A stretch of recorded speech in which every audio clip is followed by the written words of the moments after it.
तो इसलिए हम कहना चाहते हैं इस सरकार को अब हटाना है।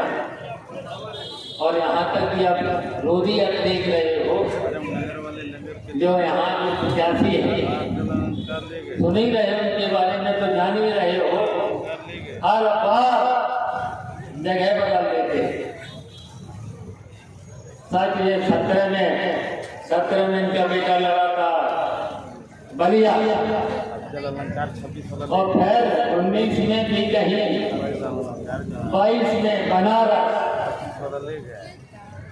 और अब आ गए यहाँ।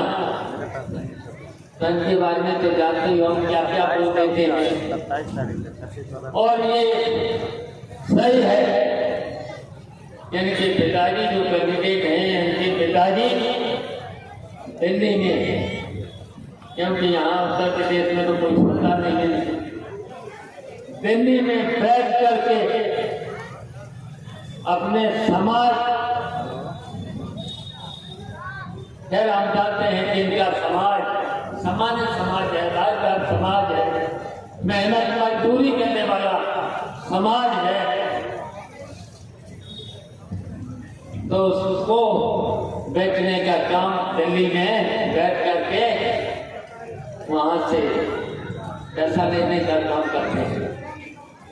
हर चुनाव वो पता ही नहीं, अभी थोड़े दिन पहले आपको याद होगा, 1 साल पहले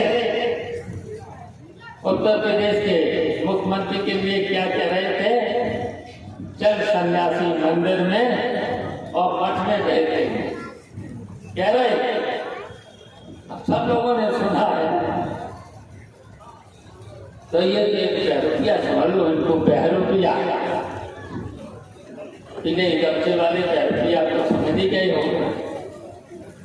और यहाँ तक कि और बेटा जो चुनाव लड़ रहा है,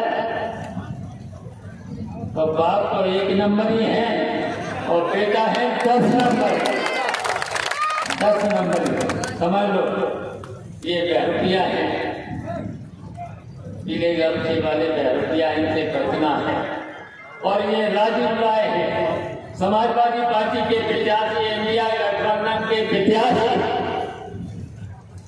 बताइए, 10 वर्ष से ये गरीब रहने के नहीं कर सेवा ही कर रहे हैं, सबकी मदद कर रहे हैं, जो पहुंचता है उनकी मदद कर रहे हैं। और हमको कहेंगे ऐसी मदद करनी है, और जब यहाँ से सांसद बन जाओ और ज्यादा मदद करनी है।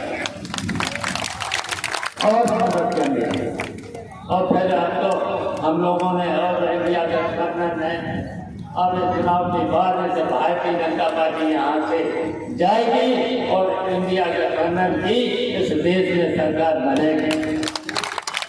और फिर उसके बाद फिर उत्तर प्रदेश की सरकार भी जाएगी, उत्तर प्रदेश की भी सरकार जाएगी। और जब उत्तर प्रदेश की सरकार जाएगी तो फिर यहाँ फिर सरकार बनेगी। तो बिजली के बिल से लेकर के 300 यूनिट बिजली फ्री, ये तो हो गई है। ये भारतीय जनता पार्टी के तो लोग नहीं कर पाए। और आप सब लोग जानते हो, चाहे नेताजी की सरकार रही हो, तो नेताजी ने जो भी वादा किया था वो पूरा किया। अखिलेश यादव ने जो भी वादा किया था वो पूरा किया और जो भी काम किया। बताइए, लैपटॉप दिया अखिलेश यादव ने, सभी वर्ग के लोगों को दिया था, सभी वर्ग। और यहाँ तक कि कक्षा 12 तक की फीस की चुंगी को भी माफ किया था। ये सब काम किया है। और कक्षा 12 तक की लड़कियों की फीस माफ, और कक्षा 12 के बाद अगर कोई लड़की पढ़ना चाहे तो 30,000 रुपये उस लड़की को भी ये थे, जैसे अपनी पढ़ाई करे। और पढ़ाई के साथ साथ अगर पढ़ाई नहीं करती है तो अपना निजी कोई भी, चाहे शादी में खर्च कर ले, चाहे अपने व्यक्तिगत खर्चा कर ले, ऐसे कानून बना करके दिए थे। और यहाँ तक कि नेताजी ने जो मेहनत मजदूरी किसान से लेकर के ऐसा भी कानून बना दिया था कि 7 साल के ऊपर के बूढ़े और बुढ़ियों को पेंशन लागू कर दी। और ऐसे भारतीय जनता पार्टी ने वो भी अच्छा था। और इनके वादे तो सब अधूरे निकले, इनके वादे सब खोखले निकले, एक भी वादा पूरा नहीं। तो इसलिए अब समय बहुत कम बचा है, बातें तो बहुत थी। अब डिटेल में हम जाना नहीं चाहते हैं। और ये सही है जो यहाँ के मंत्री हैं उनका राजभार भाई मुस्लिम भाइयों को भी धमका रहे, उसके साथ साथ विधानों को भी धमका रहे। हम बस्ता जमा करा इनके तो कल कंप्लेंट करनी है, कंप्लेंट करने हैं। अगर कहीं पर मंत्री लोग यहाँ पर धमकाने का काम करेंगे तो हम तो कहेंगे आयोग से शिकायत करेंगे और कहेंगे कि भाई ऐसे लोगों को फिर चार में और जिले में नहीं, अपने लखनऊ में अपने पार्टी का या पार्टी कार्यालय में रहे या जो कार्यालय मिला है वहाँ रहे, लेकिन धमकी नहीं देना चाहिए। अगर धमकी देते हैं तो उनके खिलाफ FIR होना चाहिए, उसका रोक लगाना चाहिए, आयोग को भी रोक लगाना चाहिए। तो ये हमारे पीछे कहेंगे, राजीव राय से भी कहेंगे ये कंप्लेंट कल जरूर हो जाना चाहिए। और देखिए आपने तो 8 महीने पहले उस समय भी कितनी विषम परिस्थितियां थी, और विषम परिस्थितियों में हमारे आने के बाद आप डरे नहीं थे, उत्पीड़न भी आपका हुआ था। और जहां जहां अभी भी हम बधाई देना चाहते हैं, धन्यवाद देना चाहते हैं संभल के लोगों को, बधाई के लोगों को, मैनपुरी के लोगों को भी हम बधाई देना चाहते हैं। उत्पीड़न किया गया, मतदाताओं को धमकाया गया और वहां पर पुलिस प्रशासन के द्वारा तब भी वहां के लोगों ने वहां पर लाठी भी पड़ी, लेकिन जितनी भी लाठी पड़ी उसके बावजूद भी उन्होंने जम के वोट डालने लगा। मैंने यहाँ पर भी देखा था, हम तो कई जहाँ पर मुस्लिम बस्तियां थी, हम तो हर कस्बे में आपको पता ही है 2-2 बार गए थे। यहाँ पर भी रेड कार्ड और पीला कार्ड दिया गया। जब रेड कार्ड पीला कार्ड किया तब चिंता मत करना, मैंने कहा था चिंता मत करना, हम भी यहीं रहेंगे। और हम रहे यहाँ पर 7 दिन रहे, और 7 दिन रह करके हमारी बात को मान करके, समाजवादी पार्टी के नेताओं की बात को मान करके, अखिलेश यादव की बात मान करके,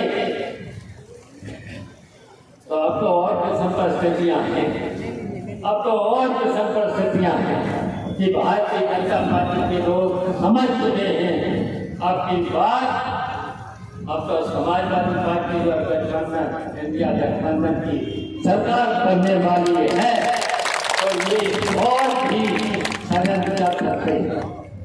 उन षड्यंत्रों को हम लोग रहेंगे, सब लोग रहेंगे, और रह करके उन षड्यंत्रों का पर्दाफाश करते हुए, और आप लोगों से भी हम अपील करना चाहते हैं, करने की कोई बात नहीं, अपने मत का प्रयोग जरूर करना है, अपने मत का प्रयोग जरूर करना है।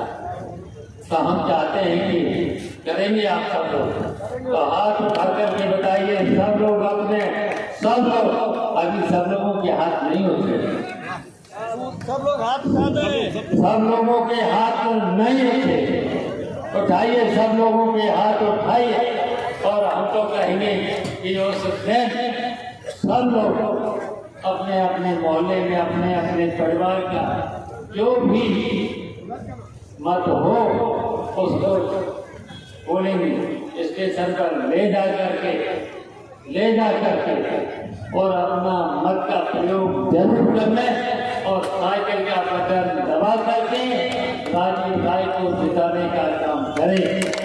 बताइए करेंगे?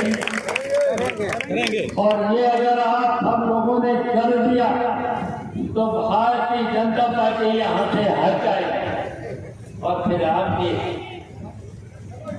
सरकार आएगी। राजीव राय यहाँ रहेंगे और आपकी सेवा करेंगे।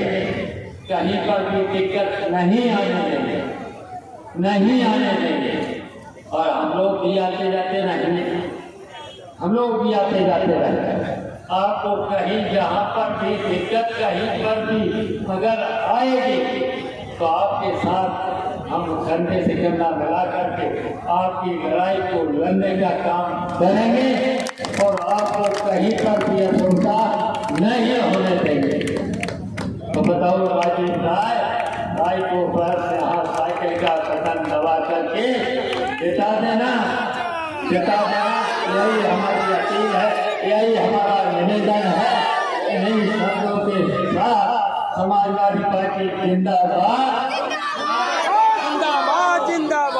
और ये जो सरकार संविधान बनाना चाहती है, लोकतंत्र को खत्म करना चाहती है, आरक्षण को नहीं देना चाहती है, तो हम इस लड़ाई को लेकर के संविधान को भी बचाएंगे और लोकतंत्र को भी बचाएंगे, जिससे कि आपके मत से ही सरकारें बने और आप सब लोगों का पूरा का पूरा आरक्षण भी मिलना चाहिए, आरक्षण भी नौकरियों में मिलना चाहिए। ये हम हमारी सरकार करेगी। इन्हीं शब्दों के साथ समाजवादी पार्टी जिंदाबाद। धन्यवाद।